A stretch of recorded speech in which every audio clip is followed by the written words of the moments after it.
जैसे ही live nation 7 द्वारा ये न्यूज़ चलाया गया, उस 2200 अभ्यर्थी पर सरकार द्वारा FIR दर्ज किया। फिक्स है 1 to 8 10 लाख, 9 10 15 लाख, 10 12 20 लाख। नियोजन का जो प्रक्रिया है, नियोजन इकाई है, वो कुछ नहीं है, एक भ्रष्टाचार का अड्डा है, पैसा तसलने का अड्डा है। नियोजन इकाई क्या है? शिक्षक नियोजन इकाई भ्रष्टाचार का अड्डा है।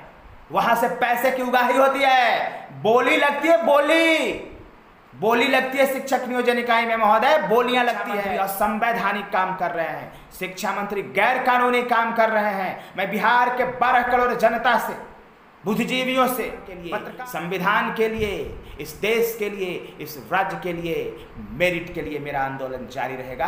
यह आंदोलन कभी खत्म नहीं होने वाला है। ये खत्म से पहले लाइव नेशन 7 को तहे दिल से शुक्रिया महोदय कि आपने बिहार में हो रहे शिक्षक नियोजन प्रक्रिया में भ्रष्टाचार को उजागर किया।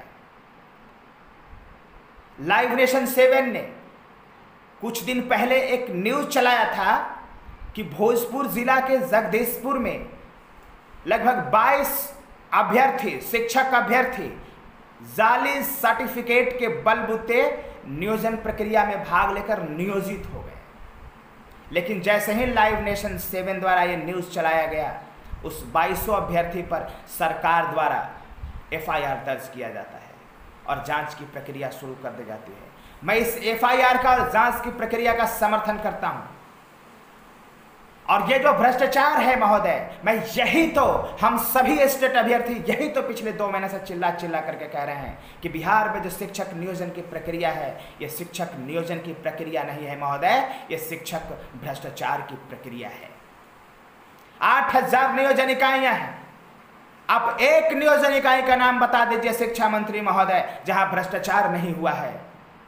एक नियोजन इकाई का नाम बता दीजिए जहां भ्रष्टाचार नहीं हुआ है। आप जो कहेंगे मैं वो मान लूंगा, लेकिन आपके पास इसका कोई जवाब नहीं है।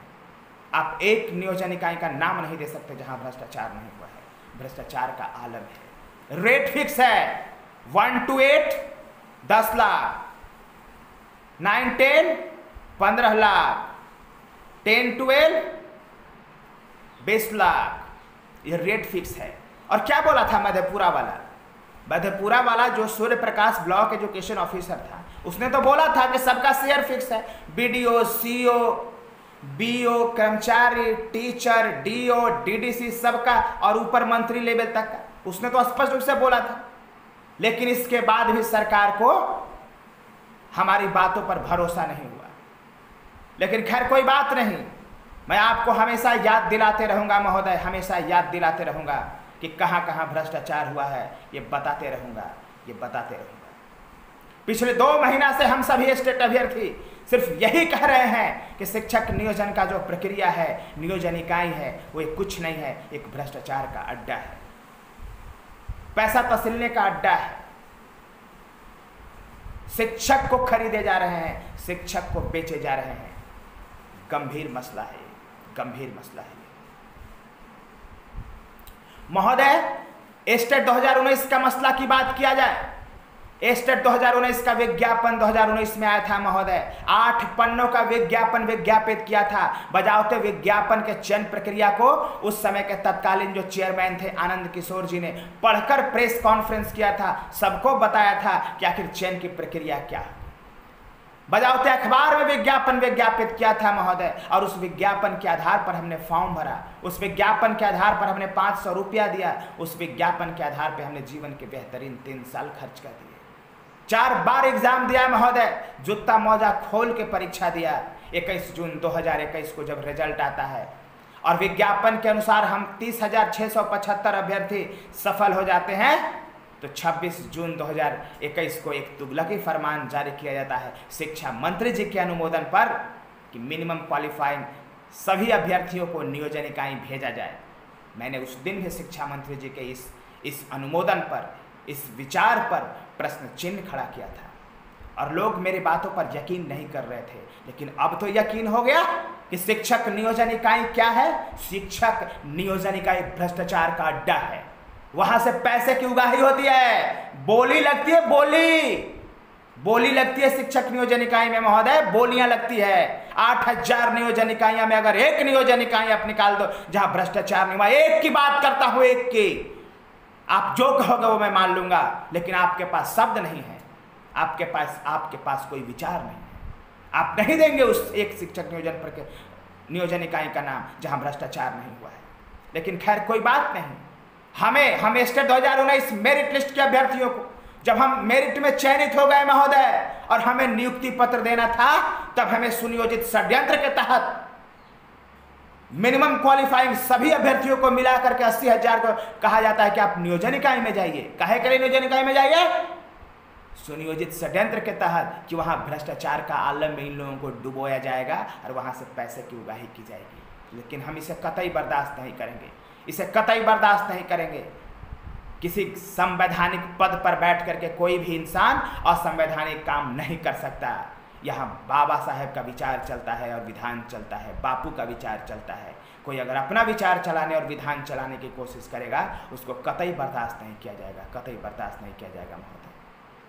शिक्षा मंत्री असंवैधानिक काम कर रहे हैं, शिक्षा मंत्री गैर कानूनी काम कर रहे हैं। मैं बिहार के 12 करोड़ जनता से, बुद्धिजीवियों से, पत्रकार बंधुओं से, माननीय उच्च न्यायालय उच्चतम न्यायालय के महान न्यायाधीश महोदय से और माननीय मुख्यमंत्री जी से मैं कहता हूं, महोदय शिक्षा मंत्री गलत काम कर रहे हैं, शिक्षा मंत्री असंवैधानिक काम कर रहे हैं, शिक्षा मंत्री शिक्षा को बिजनेस बनाना चाहते हैं, गलत काम कर रहे हैं, असंवैधानिक काम कर रहे हैं।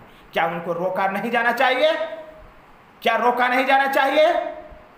क्या शिक्षक भर्ती की जो प्रक्रिया है, शिक्षक नियोजन की प्रक्रिया है, क्या ये व्यवसाय है? क्या व्यवसाय है ये? क्या पैसा कमाने का जरिया होना चाहिए ये? इसी पर प्रश्न चिन्ह उठा रहा हूं। इसलिए स्टेट 2019 का विज्ञापन का पालन होना चाहिए महोदय, स्टेट 2019 का विज्ञापन का पालन होना चाहिए। अरे जिस विज्ञापन के बलबूते मैंने फॉर्म भरा, जिस विज्ञापन के बलबूते आपने फॉर्म भरवाया, आपने कहा था कि क्या आप मेरे इस विज्ञापन के शर्तों से सहमत हैं? हमने कहा था हाँ, तब आपने फॉर्म भराया था। 3 साल तक इंतजार किया। क्या मेरी जिंदगी के 3 साल की कोई इज्जत नहीं है? और आप विज्ञापन के चयन प्रक्रिया को बदल देंगे? कभी नहीं बर्दाश्त करेंगे इसको, जान की बाजी लगा देंगे, लेकिन इसको कभी बर्दाश्त नहीं करने वाले महोदय। स्टेट 2019 के विज्ञापन के चयन प्रक्रिया को कभी भी परिवर्तित नहीं होने देंगे, चाहे इसके लिए जो भी करना पड़े हम कर देंगे। और शिक्षा मंत्री कानून को हाथ में ले रहे हैं, संविधान को हाथ में ले रहे हैं, विज्ञापन को हाथ में ले रहे हैं, गैर कानूनी काम कर रहे हैं, असंवैधानिक काम कर रहे हैं। उनको रोका जाए, अविलंब रोका जाए, अविलंब रोका जाए, वरना यहाँ एक संवैधानिक संकट खड़ा हो जाएगा महोदय। क्या करेंगे हम लोग? क्या करें? क्या विकल्प है हमारे पास? बताएं ना, क्या विकल्प है हमारे पास? अगर उच्च पदों पर बैठे हुए लोग अगर असंवैधानिक काम करेंगे, क्या करेंगे हम? इसलिए सभी माननीय से मेरा नम्र निवेदन है, माननीय मुख्यमंत्री जी से मेरा नम्र निवेदन है, बिहार के 12 करोड़ जनता से मेरा नम्र निवेदन है, माननीय उच्च न्यायालय उच्चतम न्यायालय के महान न्यायाधीश महोदय से मेरा नम्र निवेदन है कि महोदय स्टेट 2019 का विज्ञापन का पालन करवाया जाए। महोदय स्टेट 2019 का विज्ञापन का पालन करवाया जाए। ये संवैधानिक है महोदय, ये संवैधानिक है महोदय। और शिक्षा मंत्री असंवैधानिक काम कर रहे हैं, उनको अविलंब रोका जाए, उनको अविलंब रोका जाए। वो गलत दिशा में ले जाना चाहते हैं इस देश को। जहां जहां संविधान की अवहेलना हुई है वहां वहां संवैधानिक संकट खड़ा हुआ है महोदय। क्या यह संवैधानिक संकट खड़ा करना चाहते हैं इस देश में?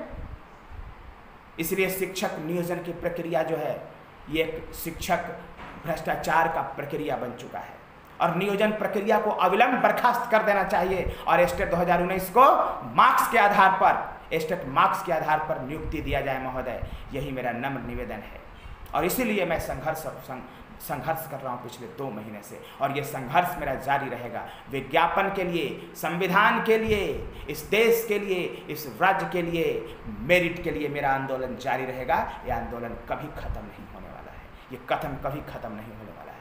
और लाइव नेशन 7 को तहे दिल से शुक्रिया महोदय कि आपने मेरे मुद्दा के आधार पर यहाँ खोज कर भ्रष्टाचार को निकाला। और मैं सभी पत्रकार बंधुओं को कहता हूँ कि आप भी खोज कर शिक्षक नियोजन जो प्रक्रिया है उसमें से भ्रष्टाचार को निकालिए, क्योंकि 8000 में मैं दावे के साथ कह रहा हूँ एक भी नियोजन इकाई नहीं मिलेगा जहाँ भ्रष्टाचार नहीं हुआ है। इसलिए सभी पत्रकार बंधुओं से मेरा नम्र निवेदन है कि भ्रष्टाचार का मामला उजागर किया जाए और सरकार को यह दबाव बनाया जाए कि नियोजन प्रक्रिया को अविलंब बर्खास्त किया जाए।